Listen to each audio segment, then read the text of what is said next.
একদা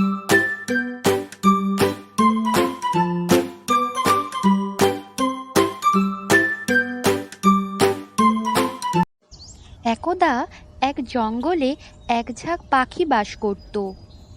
একদিন সকালে খাবারের খোঁজে বেরিয়ে তারা ক্লান্ত হয়ে পড়ে। পথে ক্ষুধার্ত পাখিরা বটগাছের নিচে কিছু চালের কণা দেখতে পায়। তারা উড়ে গিয়ে সেগুলি খেতে শুরু করে।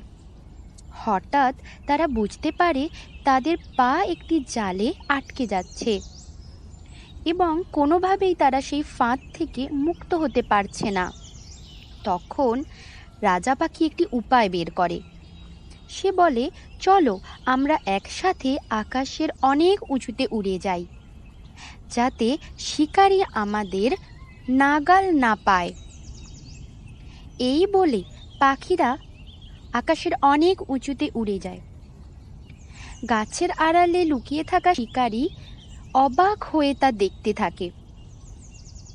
পাখিরা কোনো উপায় না পেয়ে ইঁদুর বন্ধুর কাছে যায়।